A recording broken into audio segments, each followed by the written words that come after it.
So the guy I've been dating for 8 months just came over and broke up with me. When I met him in March, I came back to life. I got my confidence back. I played, I laughed.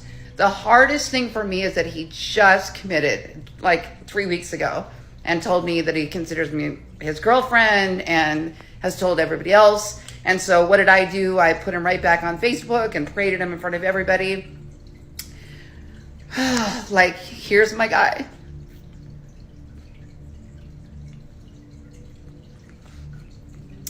So, as much as I know it's the right thing, like my mind knows it's the right thing, my heart hurts. I am so defeated. I am so sick of being told how strong I am because I'm not strong and I don't want to be strong. A sweet friend of mine came along and offered me money to file for my divorce. So my $185 is paid and I filed for divorce today, officially, finally. We don't have insurance anymore. Be selfish, do whatever you want to do, but don't hurt your kids in the process. That I can't even be present mentally because I'm so sick of this. What's up, everyone? Today we're talking about women who filed for divorce and instantly regretted their decision. We're seeing wives who destroyed their marriages thinking they'd be happier, only to realize within weeks or months that they made a huge mistake. The regret hits fast when reality sets in. The loneliness, the financial struggles, watching their ex move on. But by then it's too late to undo what they've done. Let's break down these stories of instant regret.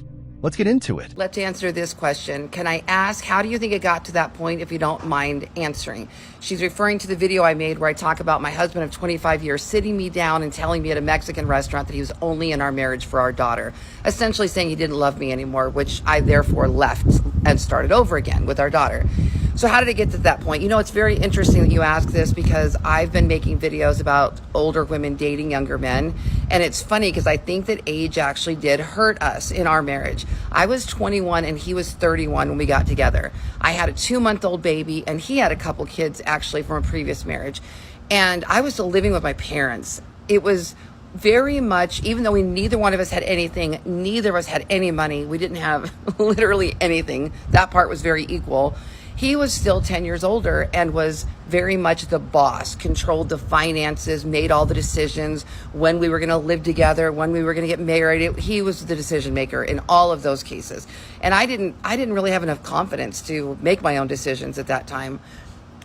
What happened though was we got together and I started really helping him build a business that he had a license for, but really wasn't doing anything in. So I applied all of my marketing to his business. The business took off. Between my marketing and his sales, we skyrocketed. We made $1 million our first year. We were the #1 catering company in all of Las Vegas for decades. It was a really big deal.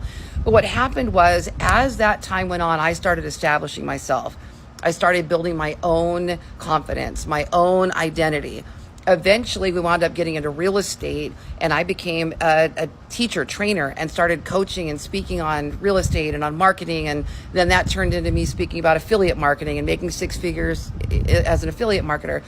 And then I'm on the stages and I'm writing books and I'm doing things like that. And as I climbed that social ladder, or I don't know, whatever you want to call it, I think he struggled.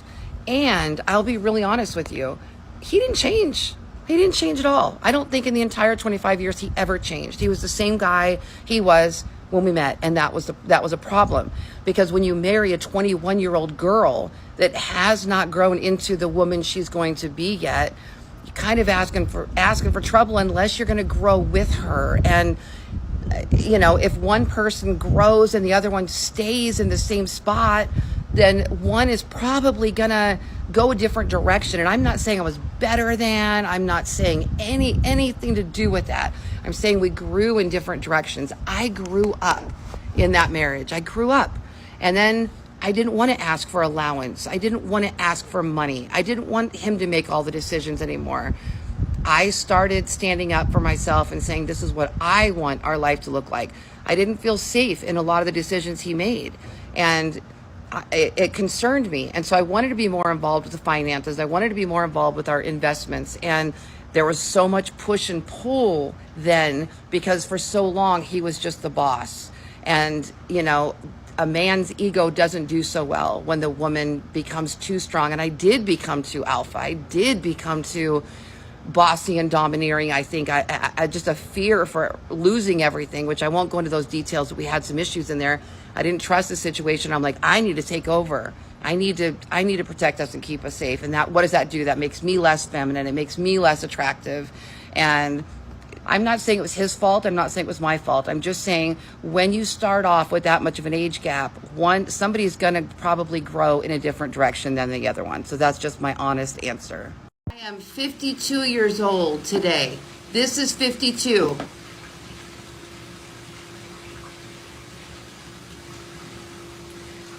I turned off the filters. I'm outside. I am on my patio in the sun, but there are no filters. This is 52. All of it imperfections. Got a little bit more of the lines, the wrinkles. Skin is not perfect. A little more wrinkles around the neck, right? This is 52. I am not upset about being 52.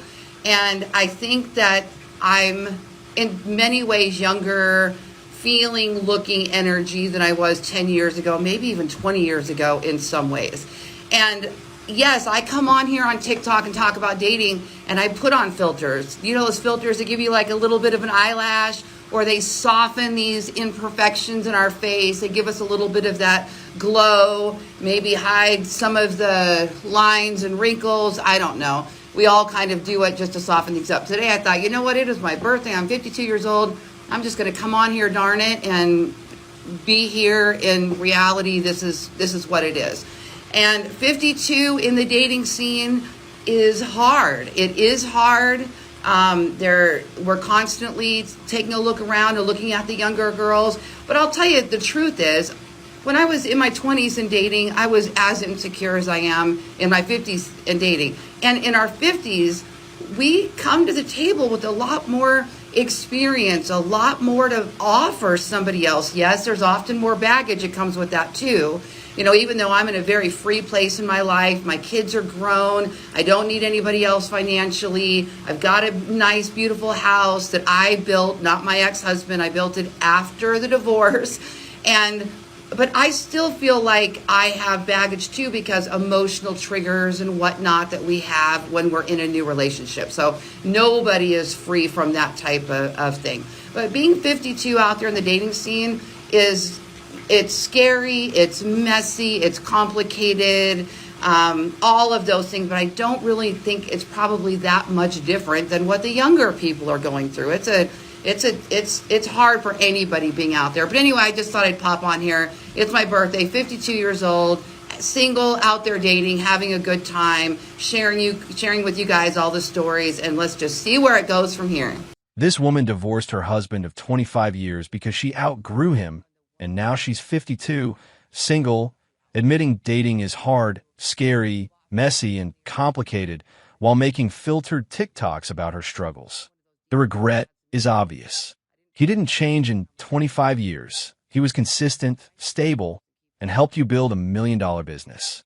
But that wasn't enough because you became too alpha and wanted control of everything. She admits she became less feminine, less attractive by trying to dominate the relationship, pushed away a loyal husband who was there for decades, and now she's competing in a brutal dating market at 52 years old. Men are constantly looking at younger girls. Yeah, because youth and femininity are attractive, and you traded those qualities plus a stable 25-year marriage for being single and insecure on dating apps in your 50s. At 47 years old, after 25 years married, I found myself divorced. You guys, I thought it was over. I remember sitting on my floor just crying, saying, I don't want to do this anymore. I'm too old to do this again. I'm too old now to fall in love and find the love of my life, because how much time are we going to have left, right? Now, some of you are going to say 47 is so young, but to me, it felt like life was over. And to be honest with you, even into my 50s, I bought my own house. My kids went off to college when I was 50. And then one day I happened to be looking across the bar and saw a guy, and I asked my friends, who is that? And they said, we don't know, but we'll find out. Little did I know they were actually approaching him. I didn't realize that was happening until it was already happening. Right now, I can tell you that for the first time in my life, since my divorce, I feel alive again. And it has really made me realize that I'm 52 now and I feel great. I'm out having fun. I'm dancing, I'm dating, I'm singing, I'm playing, I'm traveling. I'm doing all those things and I have freedom to do it. So if you think your life is over at 50, take it from me. It's not over. Well, I've been honest about the dating journey up until now, so why change? So the guy I've been dating for 8 months just came over and broke up with me. Honestly, I'm going to say that I knew it was coming. I mean, we've had some ons and offs and aren't really compatible in the long run. But that doesn't mean it hurts any less. After 8 months, that's a long time. The hardest thing for me is that he just committed like 3 weeks ago and told me that he considers me his girlfriend and has told everybody else. And so what did I do? I put him right back on Facebook and paraded him in front of everybody. Like, here's my guy.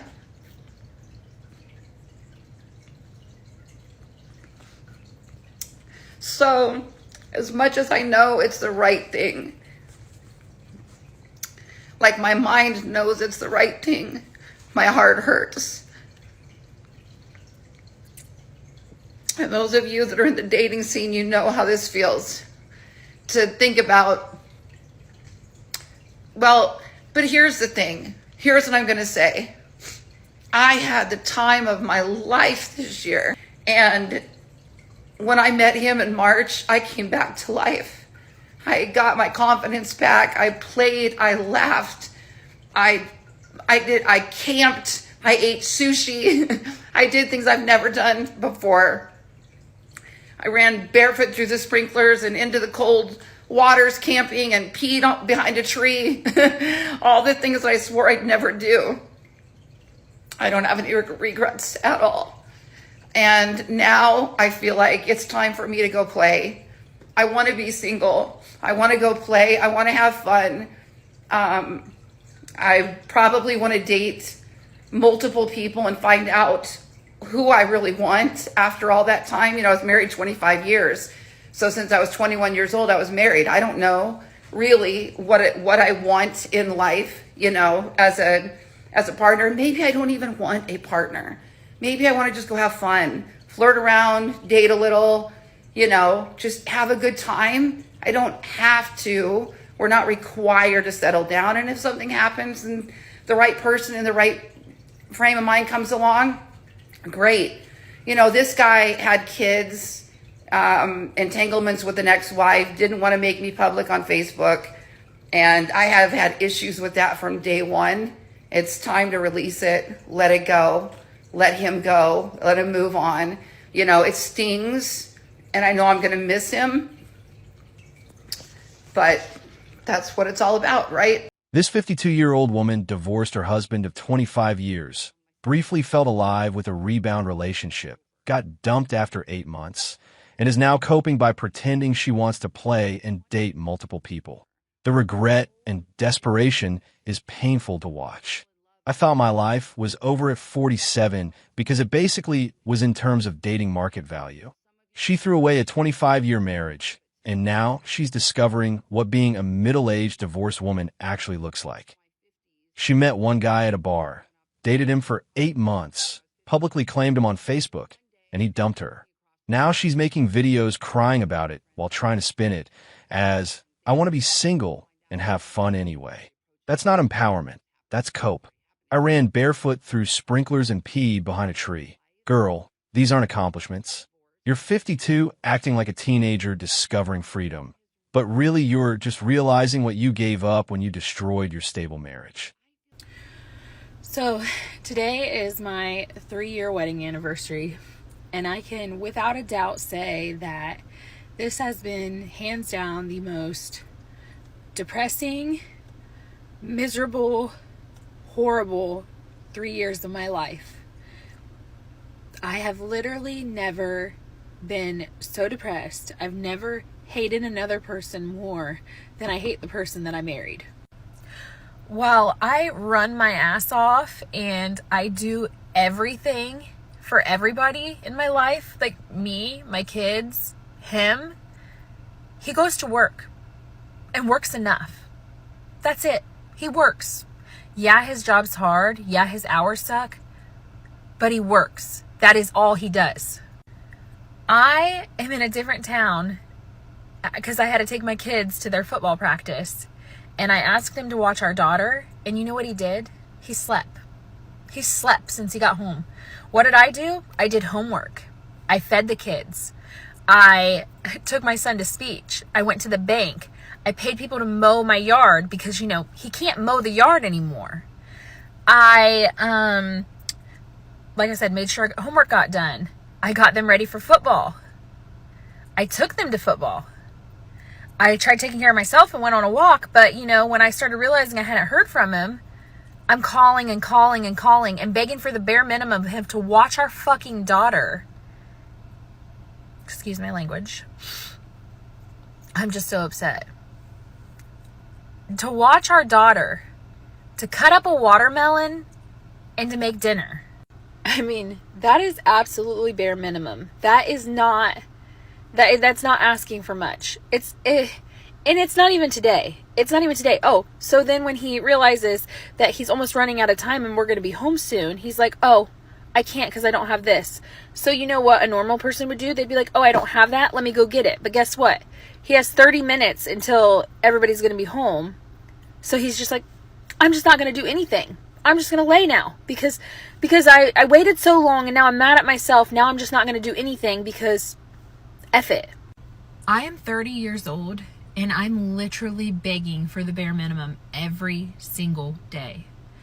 I am a married single mom. That's what I am. Yeah, I don't work, but the amount of weight I carry, I have been applying for jobs. I mean, I can tell you right now, the reason women stay in shit relationships is one, because they don't have the means to leave financially, like a house. Two, the idea of a family. I can tell you why I've stayed. Money. It's that simple. I wanted to be a stay-at-home mom. He used to want me to be a stay-at-home mom. Now he just doesn't care because he doesn't care about anything. I shouldn't have to wake a 32-year-old man up for work. No matter what shift, first, second, third, I shouldn't have to wake him up for work. I shouldn't have to tell him what time to set an alarm if I can't wake him up. I shouldn't have to call or make people go wake him up. I shouldn't tell a grown man that he probably should shower after working all day. I shouldn't have to tell him to brush his teeth. I shouldn't have to tell him to feed his kids while he's taking care of them. I shouldn't have to tell him to watch his kids. I shouldn't have to tell him what to put the kids in when it comes to clothes. I shouldn't have to tell him where the clothes are. He doesn't even know my kids' teachers' names. I shouldn't have to manage his schedule and mine and my kids. I shouldn't have to tell him, hey, you need to refill your medicine. Hey, you need a doctor's appointment. Hey, you should probably get your oil changed. Hey, your brakes don't sound good. Not only tell him, but then I have to call and schedule that oil change because will he do it himself? No. Will he call himself? No. I am raising another kid. And so what's going to happen when I get my job? I am going to be doing everything that I'm doing on top of working now. I shouldn't have to tell a grown man if he can and can't buy something because he doesn't know how much money we have, because never in his life has he ever downloaded a banking app on his phone. Never has he ever looked at a pay stub. Never has he ever even looked at a bill to see what it costs. So yeah, he might make the money, but who carries the financial weight? Who carries the way to budget the money? Who makes the grocery list? Who makes sure we have food so we can eat food? Who makes sure he has this, that, and everything else? When all he gives a shit about is getting high and sleeping. Because you know what? If he's not high, he's not happy. I should not be begging a grown man for the bare minimum. On top of the bare minimum, I shouldn't have to deal with the anger outbursts, breaking my shit where my door won't even close, putting holes in my walls, threatening to kill me in front of my kids. The list could just go on and on. And yeah, I know I can leave because trust me, I am leaving. But people can't just walk out and leave one day when you have kids and 12 years of life wrapped up together. You gotta have a plan. You can't just walk away with nothing. You have to have a plan. My plan is in effect right now, but I just had a rant because I'm just baffled. I just don't want to spend another day like this. And I know I just got to get through a couple more days, couple more weeks. And then what? My kids lose their dad? When I quit forcing him to be one, when I quit forcing him to help, when he loses his job because he doesn't wake up himself, like I don't even know where I'm going with this. It's just not fair. Happy 3-year anniversary to me. Happy 3 years of misery. I mean, I'm trying so hard not to be bitter, but like, I've just never disliked somebody so much that I should love, that I just don't. In sickness and health, better or worse, like, no. Like, so destroy myself and destroy my kids to keep a vow? Nope. I don't even know where I'm going with this. I'm waiting to get my kids from football so I can go home to a fight that I already know I'm going to go home to. So I can figure out dinner at 8:30 at night and do showers and get everything ready for the next day to do it all over again. Moms literally cannot give up. You just can't give up because nobody else is going to pick up the pieces. Dads will check out. Dads will do this. Dads will do that. But as a mom, you literally cannot because you have to carry it. Alright, I'm done ranting. I guess I should say what a perfect day to wear my Patterson Law shirt. Problems with your ex, call Rex. If you need a good lawyer, he's your guy. But don't worry, I'm not going to need a lawyer because he's not going to fight for anything because that's how little he cares, which, good for me, but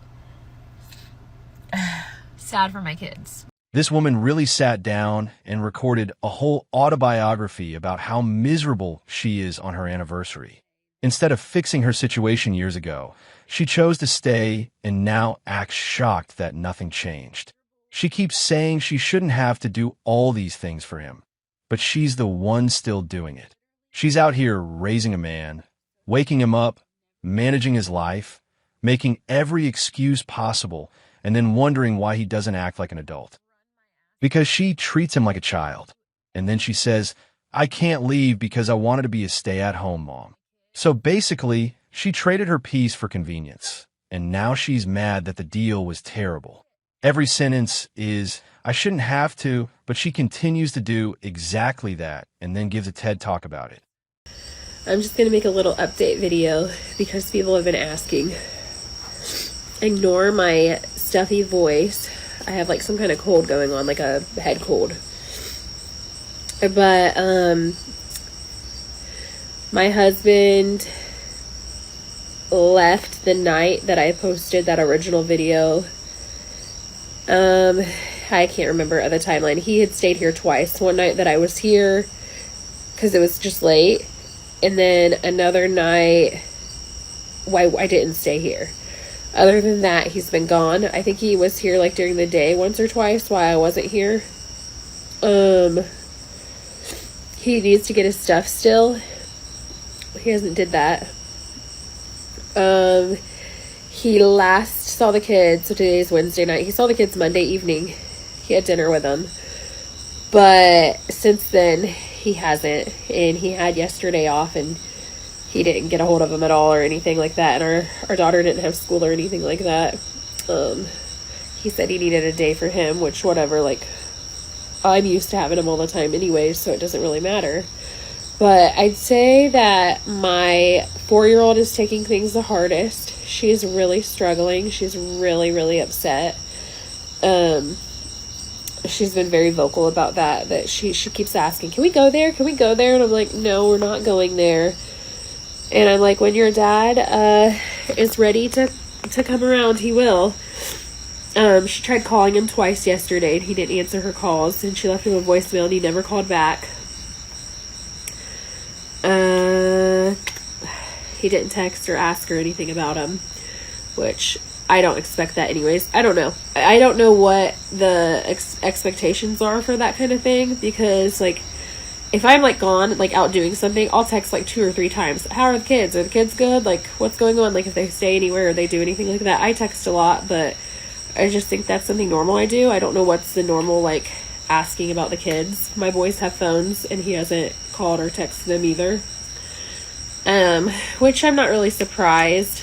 Like, he's like, he did talk to my daughter tonight because I had her call him off of her brother's phone, and he talked to her for a little bit. But I asked him, I was like, do you have a plan? Are you getting the house together? Do you have a plan to, like, what day you want to see them? Are you going to see them? Like, where are you going to see them? He's like, I don't know. I haven't thought about it. And I'm like, okay, well, whatever. So yeah, he's out of the house. He hasn't got all this stuff yet. I don't foresee him seeing the kids on any of the days he works, because he doesn't act interested in that. His days off, maybe, but he basically said that he wants his days off to himself. But, like, if he has, like, multiple days off in a row, I don't know. I'm just not getting my expectations up. They're actually very low. I told him today, I was like, I shouldn't have to tell. Oh, he said that he hasn't asked about him because I haven't gotten a hold of him. And I was like, well, I shouldn't have to tell you to get a hold of him. But if you just listen to everything I said originally, I guess you would understand. Aside from that, my kids are doing okay. My boys are doing okay. My daughter's struggling. I'm doing okay. I'm just like, I don't know. I don't know the feeling, but I cleaned my house really good today, and I'm trying to figure things out. I was reading a lot about divorce today. I talked to a couple people in our county, and I was going to file, but I was told not to file without a lawyer, and I currently cannot afford a lawyer at all. So I guess I'm holding off on filing because I'm not sure what to do.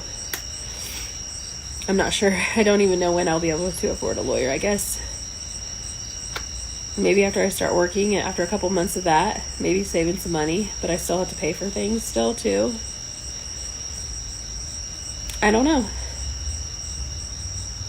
Trying to think if there's anything else. I did get the job. Well, I was told when I went in for my second interview and did my drug screen and my fingerprints and 2 different background checks that I was offered the job conditionally upon, like, my background checks and stuff. They, like, called my references already. I filled out a bunch of paperwork. So I just got my DCS background check back at 7 last night in, like, an email. So I'm assuming they got it back yesterday or today. They probably saw it today.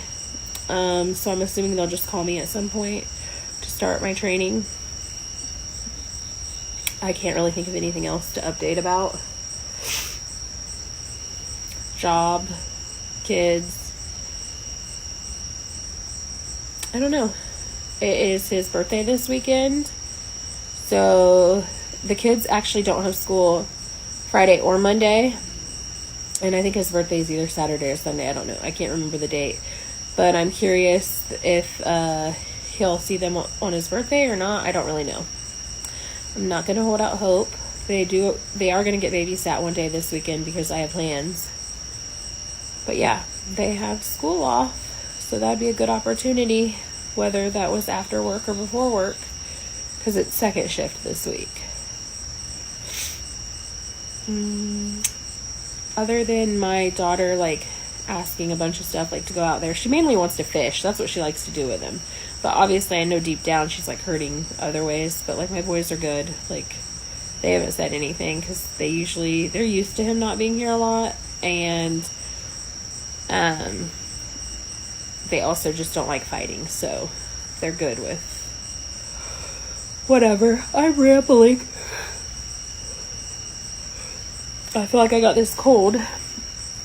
People wanted me to give an update and talk more and stuff, and somebody asked me if I, like, would make a video with pictures and stuff. I don't know. I don't really know what videos to make.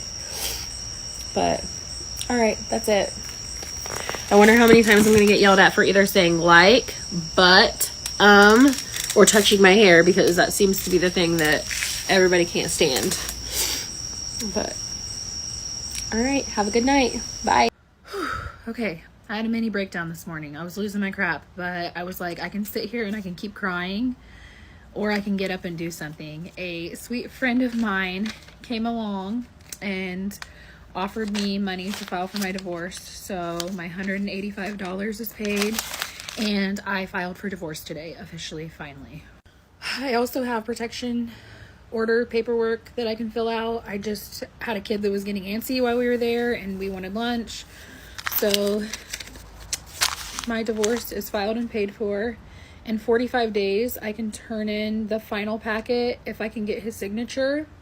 If I can't get his signature, then we'll go to a final hearing, which I don't know when that'll be. So it's looking like December 27th is when I can turn in the final paperwork, if I can get him to agree. If not, then it is what it is. I'm doing this completely without a lawyer because I literally didn't even have the money to file for this. So if I have any lawyer friends on here that want to help a girl out, thankfully they like guided me the best they can. They can't tell you what to put, but like the initial paper was just like basic stuff. I mean, some of it was confusing, but they guided me and I think I got it right. I'm not sure. I have a copy if anybody is a lawyer and wants to help me and make sure I did it right. But yeah, I'm feeling pretty low. I'd say I feel relieved, but I don't. I'm feeling really low. I just discovered that Corey has a TikTok that he's been posting on like crazy the last 2 days. He's missed the last 4 days of work. 2 of them were no call, no shows. 1 or 2 of them were call offs. I'm not sure. My brother called me and just told me that he's gonna lose his job likely. I'm not doing anything else for him. I'm sure I could get him FMLA. I'm sure I could do this and that, but I'm not gonna help somebody that doesn't want help. I mean, I already went out of my way and found a rehab again that now we're blocked. Like, he's not talking to us. So I've officially filed for divorce, and I obviously had to do my little freak out because I think anybody in my situation would have like a major freak out.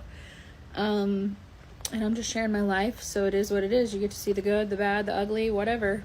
Now here's to hoping that I can get it filled out and his signature before the 27th. I can do it anytime, but I want it done by December 27th. And he'll agree to what I want. I would like to say he wouldn't put up a fight, but I honestly don't know because it changes every single day. I did not think he'd get as messed up as he was around my kids either, but I guess I was wrong. He has somewhere free to stay. He's being provided food, drinks, vapes, whatever he wants. So, like, why would he want to do anything else? Why would he want to reach out? Why would he want to get up? Why would he want to make... Somebody called and I got cut off. But, like, why would he want to make a change? Like, if he's getting all the things and just getting to chill, why would he change? I personally think he needs to hit rock bottom. I've removed the vehicles that are in my name, and I've told him he's not allowed to come to the house or see the kids, and I've made that very clear, but his mom's not doing the same, and I can't force somebody to do something, so it is what it is. I mean, he'll eventually realize, or he won't. All I know is I'm tired of my foot being in one door and the other in the other door. Like, I'm ready to walk forward. I'm not wanting to be stuck anymore, and I think this was another step in the right direction. Obviously him moving out, obviously like me getting a job, all these things, but like actually filing, paying that fee, being done with that part, knowing what to do and when to do it, it's a relief in a way.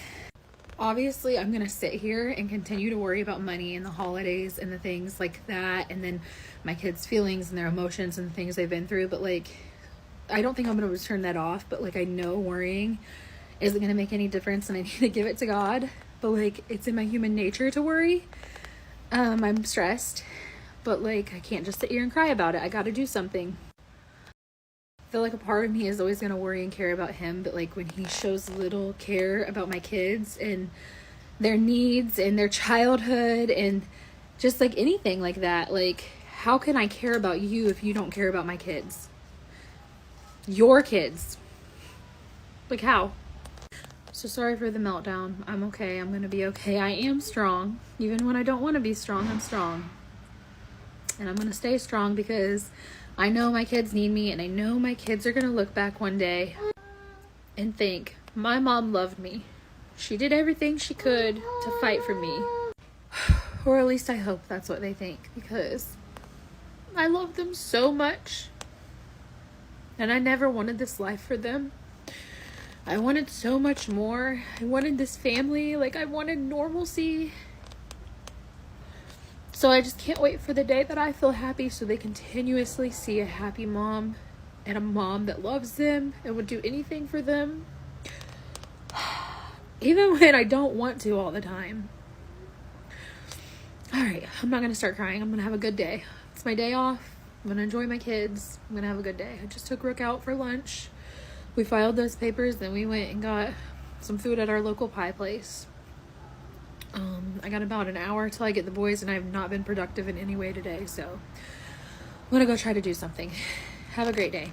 Bye. This woman acts like she's starring in her own reality show. Every 2 minutes, it's a meltdown, a speech, a plot twist, a cliffhanger, and then a have a great day bye at the end. She talks about wanting peace, but she stays recording monologues longer than people's college lectures. She keeps saying she's so strong, while also announcing every emotional breakdown like it's a scheduled event. She filed a divorce, cried about it, celebrated it, panicked again, asked the internet for a lawyer, then went out for lunch, all in the same hour. Girl, pick a mood. And the whole, I'm not doing anything for him anymore line would hit harder if she didn't follow it with 10 minutes of updates about his life.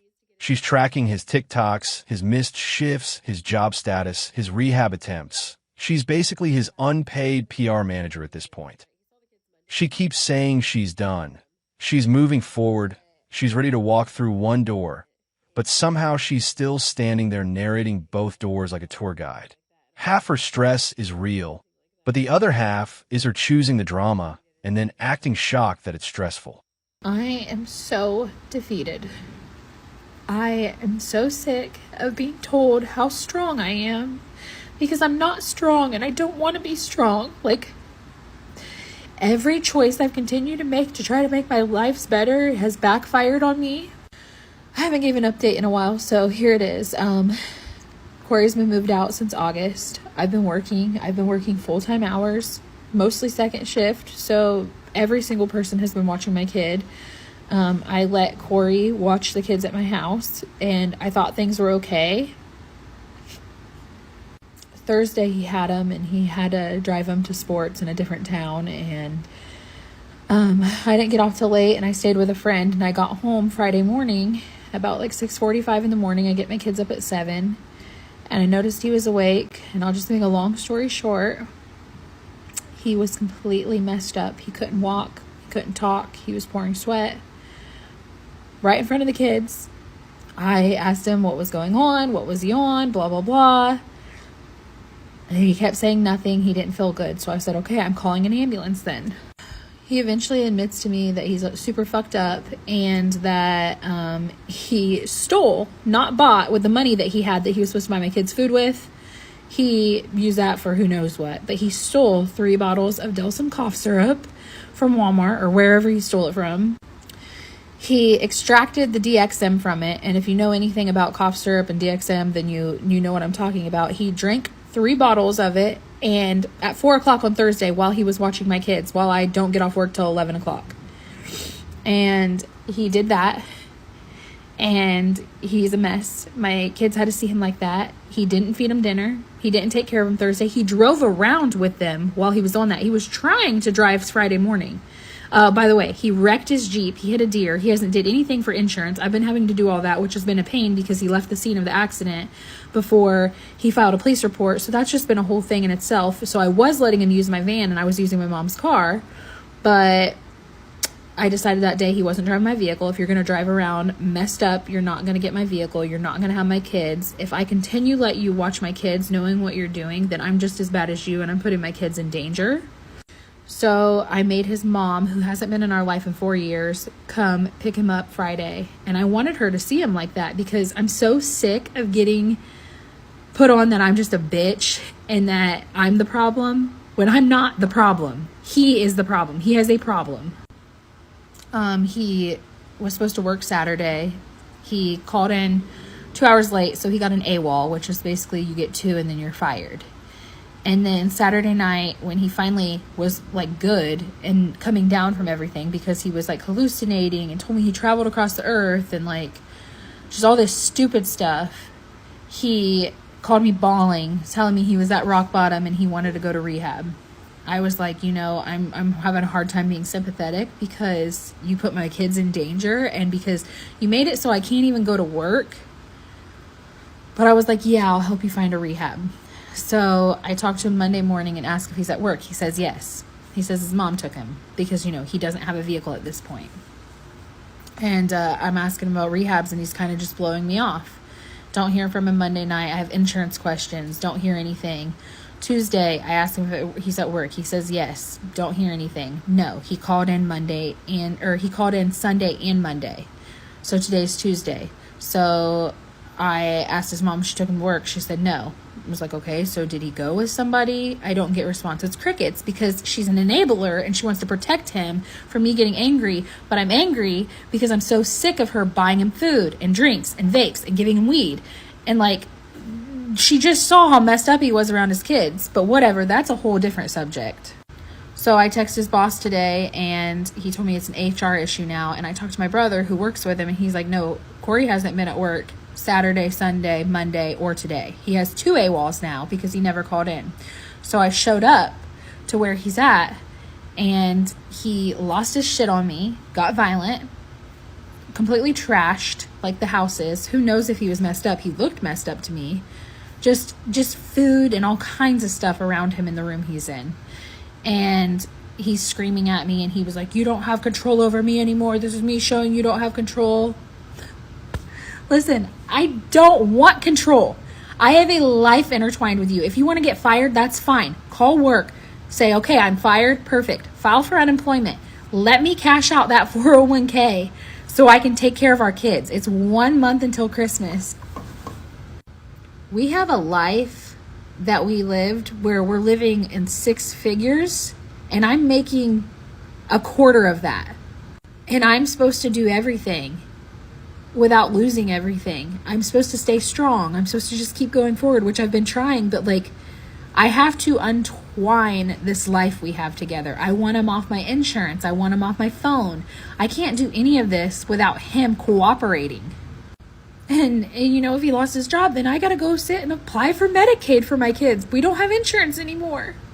Be selfish, do whatever you want to do, but don't hurt your kids in the process. If you think you're hurting me, yeah, you are, because you're hurting my kids. Because you're making a mom that has to do so much more that I can't even be present mentally because my mind. Because I'm so sick of this. I did not ask for this. My kids don't deserve this. Like, don't get help. Live like that. Do that. But like, let us get away. Let us get your name off of stuff. Let us move forward. I shouldn't feel like my kids are in danger. Like, my kids shouldn't have to see you that messed up. This woman is making a 10-minute sob story about her ex being a drug addict, but conveniently leaves out that Seichi chose this man, had multiple kids with him, and kept him around even after seeing red flags. Zero accountability for her own terrible decisions.